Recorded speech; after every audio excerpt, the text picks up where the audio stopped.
Can the Bengals get to 4-2 and keep pace in the AFC North by beating the Lions in Detroit on Sunday? Hi again, everyone. I'm James Rapien with allbengals.com and Cincinnati Bengals Talk.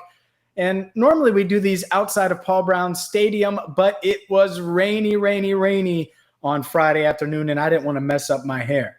As far as the Bengals go, they got some good news on Friday morning as Jackson Carman, the Bengals rookie guard, well, he was activated from the COVID-19 reserve list. He was placed there on Monday, had 2 negative tests, and so he is good to go and will likely start, and that's my opinion, will likely start on Sunday. I expect him to start against the Lions. Now, there is a chance that Trey ends up making his first NFL start if they're not comfortable with Carman, who obviously didn't practice all week, but was out there on Friday. I think he'll be good to go, which is great news. Now, the bad news is Smith, who was going to take Carman's spot in the starting lineup, injured his knee on Wednesday. It's a meniscus injury. He's going to go on injured reserve before Sunday's game and have to have surgery. So he's going to miss at least 3 weeks, could miss more.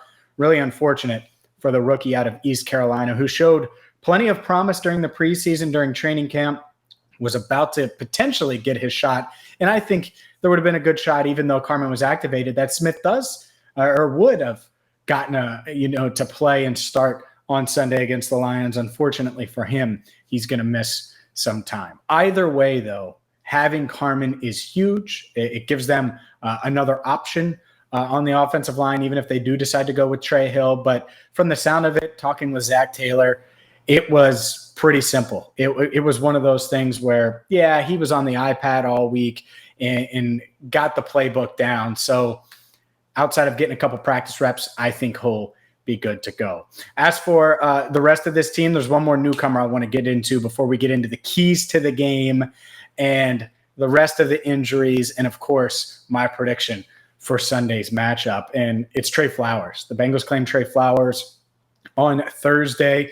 The veteran corner, to me, is going to instantly threaten Eli Apple for that 4th cornerback spot because he's big at 6'3", 203. He's physical. He tackles well. He's not the best cover corner in the world. And you look at the advanced stats, whether it's Pro Football Focus or something else, and it's going to be scary, right? He's struggled at times. But I think the Bengals are going to say, all right, let's ease Tre Flowers in, and he can bolster their cornerback depth. Now, we do know he's not going to be active on Sunday. He's going to travel with the team to Detroit, bond with the team, get used to life with the Bengals a little bit, but he will not play against the Detroit Lions on Sunday. One guy who will play is Joe Mixon, and Mixon not expected to have any type of limitations this week on that ankle. Got Thursday off, was back at practice on Friday. Zach Taylor said no pitch count, so we'll see if there's a pitch count for him, but it seems like it's all systems Joe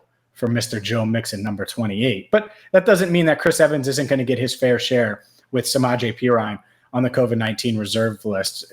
Evans has been impressive. And whether you want to call him Captain America or you want to call him, a 6th-round rookie out of Michigan, he certainly can catch the ball, has flashed his potential in practice, in training camp, and a little bit in games. Hasn't had a ton of opportunities so far this year. That could change on Sunday. But overall, the Bengals relatively healthy. Notice I haven't mentioned Joe Burrow almost 4 minutes into this video.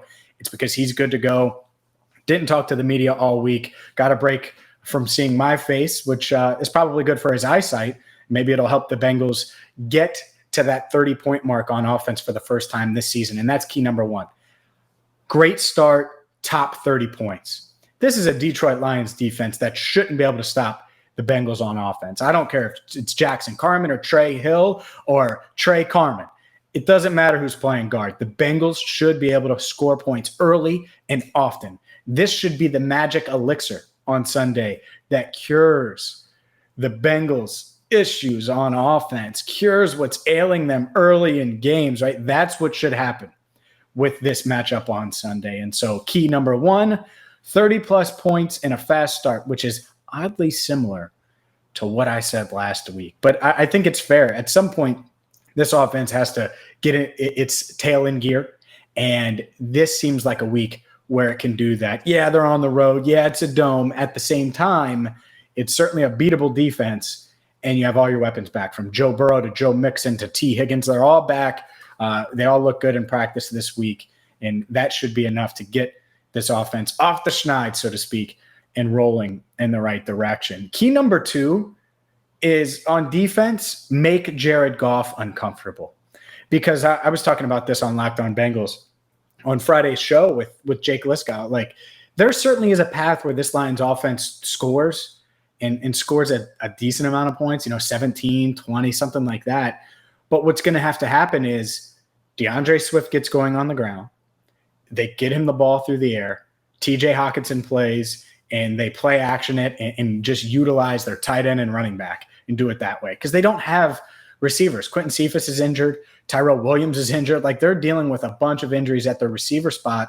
So they're going to have to bank on other areas. Well, if you make Jared Goff uncomfortable early, especially, and you hit him and hit him and hit him, it's going to be much, less likely that happens. And they might have a shot, whether it's Taylor Decker starting at left tackle, which is a guy that great tackle, great player. But if he's coming off of injury, is he 100%? Is he good to go? And if it's not, then you're facing Penei Sewell, either at left tackle or right tackle. He was a liability at right tackle in the preseason, and Everson Griffin beat him like a drum last week when it was Vikings-Lions in Minnesota's narrow win, last-second field goal win over Detroit. So if that's the case, Trey Hendrickson, it's time to eat, man. It's time to get a whole plate of wings, right? The Penei Sewell wings or the Taylor Decker wing, and you just eat them up. And you rack up a couple more sacks here as you're on track to have double-digit sacks for a second straight season. So that's key number 2, make Jared Goff uncomfortable. And number 3, and this is the one that I'm most focused on, and it ties into 1 and 2, honestly. They all tie together, of course. They're keys to victory. The coaching. Out-coach Dan Campbell. Out-coach the Detroit Lions. That is something that Zach Taylor and company, they need to show. Now, I know Lou Anarumo is doing a great job as defensive coordinator, but as an entire unit, can Zach Taylor outcoach Dan Campbell? Can Zach Taylor, Brian Callahan, and this offensive staff outcoach the Lions offensive staff? You catch my drift. That needs to happen, because if the Bengals are a playoff team, these are games they should win. And Zach talked today, Friday it is, and said, yeah, look, we just want to win. And if, we have a great showing, that's great. We want to win in all the phases, but we need to find a way to win games. And I understand that. But this is a time where I think people are shaky. They're shaky because this team should have beat the Packers. I wasn't encouraged by that loss to the Packers. I know not a lot of national media were. A lot of people were encouraged. Me, not so much. I think the Packers played bad. I think their defense was banged up. I think Aaron Rodgers was just okay. It wasn't like superhero Aaron Rodgers. And if you're not dealing with Super Saiyan Aaron Rodgers and their defense is banged up and they don't play that well and they still win while you're at home, how good are you really? How good are you really? And so Sunday's the Bengals' first chance to say, oh, no, we're really good. And yeah, we might have screwed up against Aaron Rodgers and the Packers. We're not going to screw up again. We're going to get to 4-2, and we're going to handle business against the Detroit Lions. And ultimately, I think that's what happens. I think the Bengals get past that 30-point mark for the first time this season. I think they handle business in Detroit. My prediction, as I try to get to 500, I'm 2-3 on the season, just one game away from getting back to 500. And the Bengals, one loss away from falling to 500. If they do that, well, then I'm 2 games out of 500 because I'm taking the Bengals in my quest to get back to 500.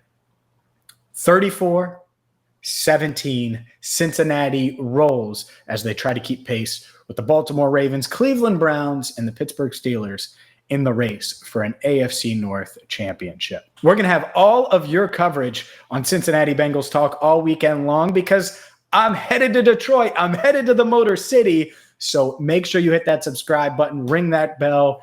And look, we are just getting started here. I get it. We can't bring you full news conferences.